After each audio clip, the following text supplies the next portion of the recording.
मगध राज्य के राजा धर्मसेन अपनी न्यायप्रियता और वीरता के लिए प्रसिद्ध थे। उनकी पत्नी रानी सौम्या न केवल उनकी अर्धांगिनी बल्कि उनकी सबसे बड़ी विश्वास पात्र भी थीं। उनके शासन में राज्य समृद्धि की ओर बढ़ रहा था, लेकिन महल के भीतर ही एक षड्यंत्र रचा जा रहा था। राजा के सेनापति विकर्ण और मंत्री रुद्रक उनके विरुद्ध षड्यंत्र कर रहे थे। वे राजा को हटाकर स्वयं सत्ता हथियाना चाहते थे, लेकिन इसके लिए उन्हें एक ऐसा तरीका चाहिए था जिससे राजा की जनता और दरबार भी उनके विरुद्ध हो जाए। एक दिन महल में यह अफवाह फैलाई गई कि रानी सौम्या ने अपने प्रेमी के साथ मिलकर राजा को मारने की योजना बनाई है। इस झूठ को सच साबित करने के लिए विकर्ण और रुद्रक ने जाली दस्तावेज तैयार किए और झूठे गवाह खड़े किए। जब राजा धर्मसेन तक यह खबर पहुंची तो वे अंदर से टूट गए। उन्हें अपनी रानी पर भरोसा था, लेकिन चारों ओर से सबूत और गवाह रानी के विरुद्ध थे। न्याय के प्रति अपनी प्रतिबद्धता के कारण उन्होंने भारी मन से रानी को कारागार में डालने का निर्णय लिया। हालांकि राजा के मन में संदेह बना रहा।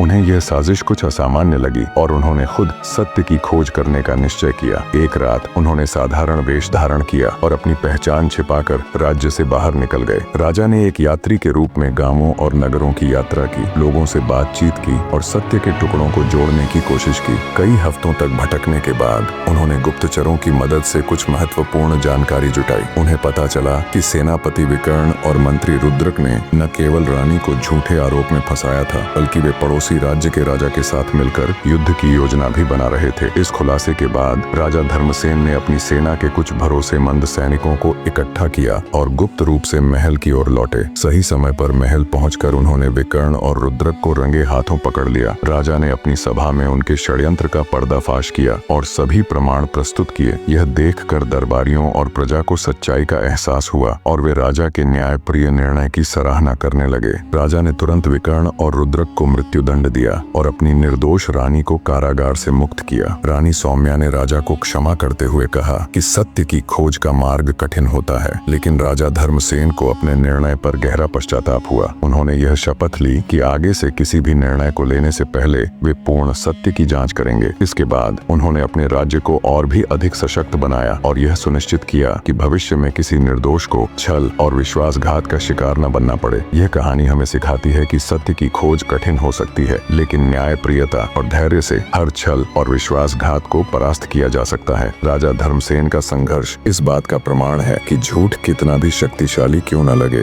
अंत में सत्य की ही विजय होती है। ऐसी ही मजेदार कहानियों के लिए हमारे YouTube चैनल को सब्सक्राइब करें, वीडियो को लाइक और शेयर करें। धन्यवाद।